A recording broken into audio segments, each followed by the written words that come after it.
prouesse médicale.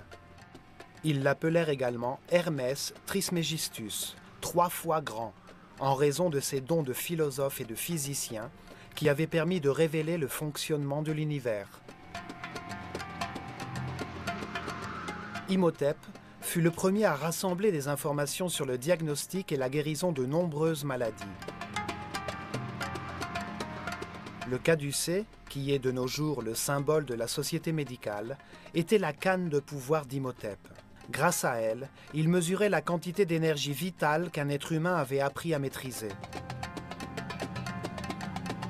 C'est ainsi qu'il savait quels centres neuronaux, ou chakras, ses patients utilisaient pour canaliser et diffuser leur énergie vitale et où ils avaient des déséquilibres électromagnétiques cellulaires. Il les guérissait en élevant la fréquence vibratoire de leur aura, qui est un champ électromagnétique propre à chaque personne. Ainsi, il rééquilibrait leurs chakras pour que ceux-ci puissent à nouveau fournir l'énergie vitale nécessaire aux organes affectés. C'était la véritable cause des maladies.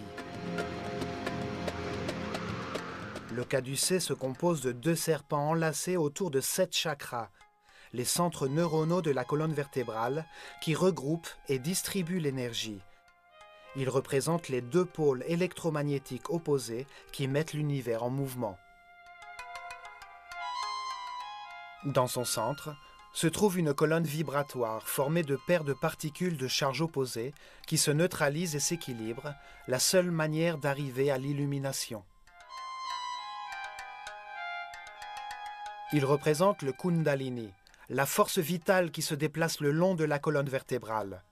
Même après la disparition de ce savoir ancestral, le caducée demeura le symbole de guérison. Les expériences qui ont manipulé cette forme comme une bobine électrique ont permis de découvrir certaines caractéristiques mystérieuses.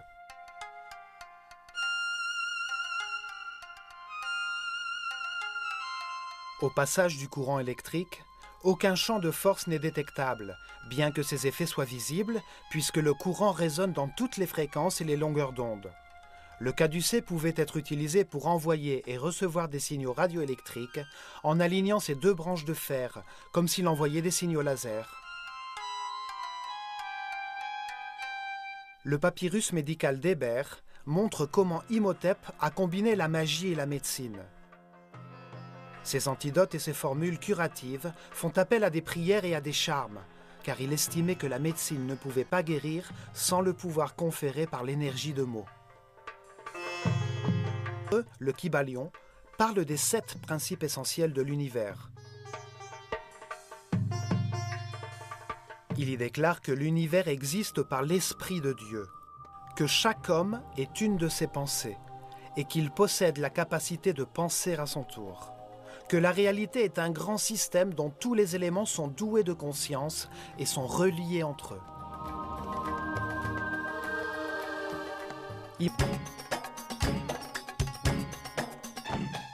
La technologie et les connaissances héritées de l'Atlantide sont fondées sur les principes de mécanique quantique que nos scientifiques commencent à peine à comprendre.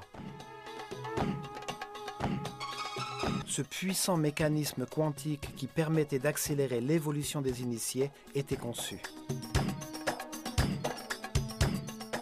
En suivant ce chemin, que nous appellerons la route quantique vers la lumière de la conscience, nous verrons que ce processus évolutif a été enseigné par différents professeurs de haut rang. L'un d'entre eux fut Jésus.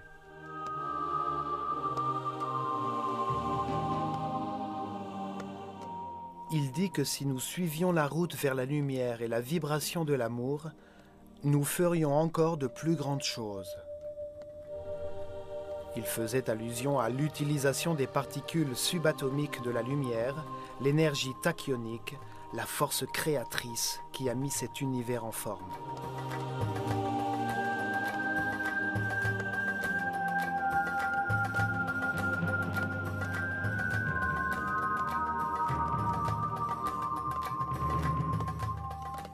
Des milliers d'années avant l'arrivée de Jésus, les sages prêtres de l'œil d'Horus ont utilisé à Saqqara ce même type de connaissances pour accélérer l'évolution de leurs disciples.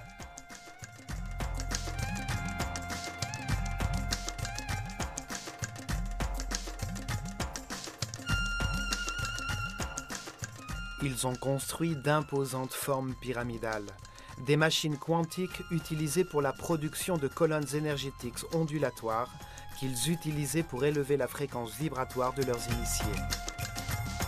Ils donnèrent naissance à un centre de communication avec des dimensions supérieures qui ont permis aux disciples les plus avancés de connaître la route vers la lumière, de recevoir des informations d'êtres plus évolués des plus grands professeurs de l'univers. La technologie qui y était développée était essentielle pour accélérer la fréquence vibratoire des initiés, facilitant ainsi leur évolution spirituelle. Elle a permis à ses disciples de voir qu'il existe d'autres dimensions, d'entrer en contact avec des êtres supérieurs et d'entendre les révélations de ses grands maîtres.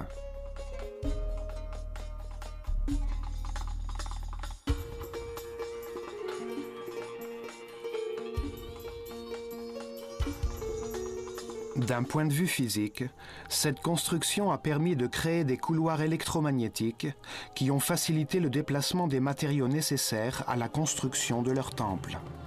Saqqara produisait de l'énergie tachyon, l'énergie qui possède la plus haute fréquence vibratoire de tout l'univers.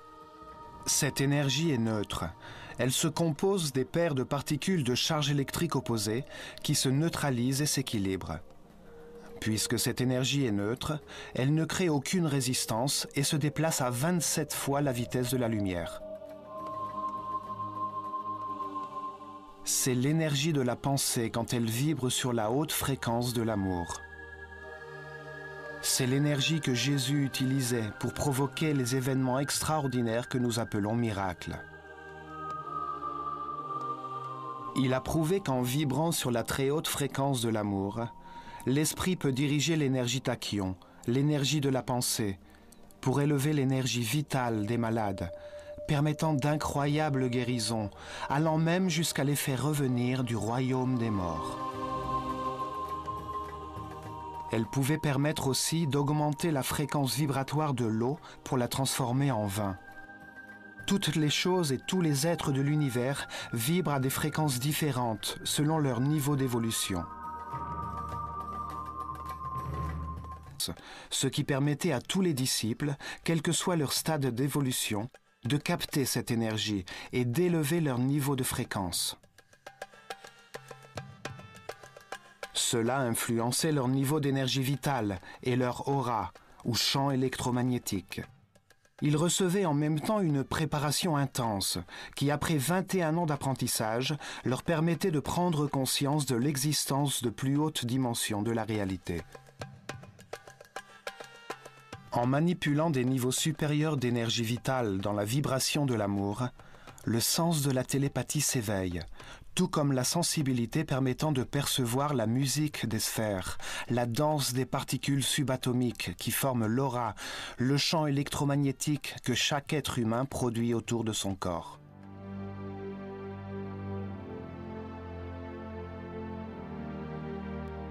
La machine quantique de Saqqara accélérait ce processus d'élévation spirituelle car elle permettait aux initiés qui avaient différents niveaux de conscience de connaître une augmentation graduelle temporaire de leur fréquence vibratoire.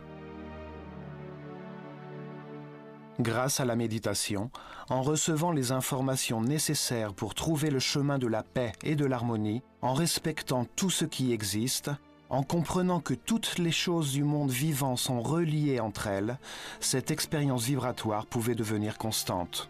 Les disciples les plus avancés, qui demeuraient en permanence à de hauts niveaux de fréquence vibratoire, pouvaient déplacer leur conscience dans le temps et l'espace, voir la chaîne des réincarnations qui leur avait permis d'atteindre le niveau dans lequel ils se trouvaient. Ils pouvaient voir et percevoir des réalités au-delà de la troisième dimension, au niveau évolutif supérieur de l'être humain, dans les mondes des très grands frères, des surhommes éclairés, des êtres qui avaient traversé toutes les étapes de l'évolution pour en tirer leurs enseignements.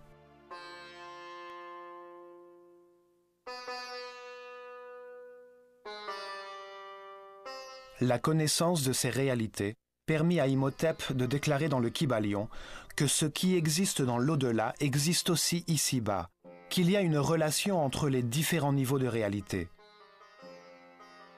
Il a enseigné que le niveau physique, le plus évident pour nos capacités limitées de compréhension, peut être analysé pour trouver des vérités sur d'autres plans de la réalité que nous ne pouvons pas percevoir. Les initiés qui avaient perçu l'étape suivante sur le chemin vers la perfection pouvaient expérimenter personnellement cette réalité avant de revenir parmi leurs semblables pour rayonner d'amour et révéler ces vérités à ceux qui étaient restés à des niveaux inférieurs. La vérification personnelle faisait tenir debout tout le projet pyramidal de la société égyptienne. Le fait que l'univers se décompose en plusieurs niveaux a été prouvé, ou comme l'a dit Jésus, « Dans la maison de mon Père, il y a beaucoup de demeures ».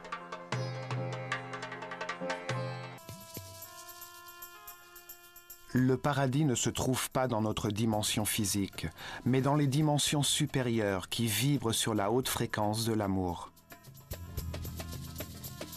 La note Mi retentissait dans 5 chambres, qui constituaient le premier niveau pour la plupart des initiés. Là, il vibrait au-dessus de Ré, qui était la fréquence sur laquelle ils étaient arrivés dans le sanctuaire. Fa vibrait dans les urnes de 4 chambres.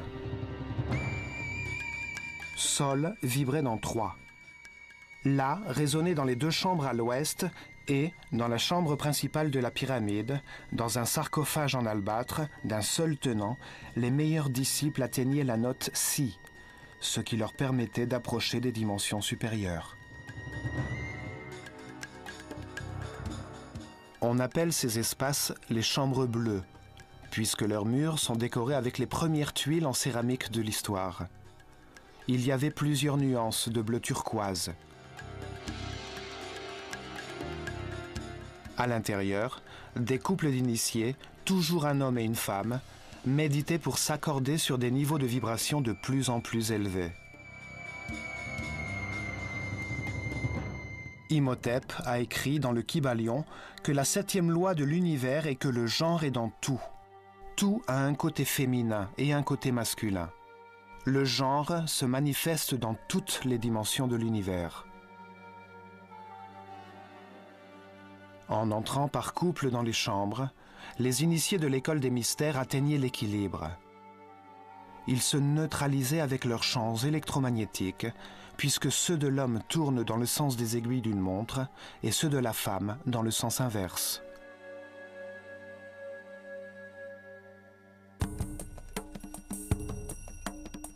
Après avoir médité dans les chambres bleues, accordées aux sons provenant des urnes en albâtre, et après s'être exposés à de puissants champs électromagnétiques, les initiés élevaient leur fréquence vibratoire.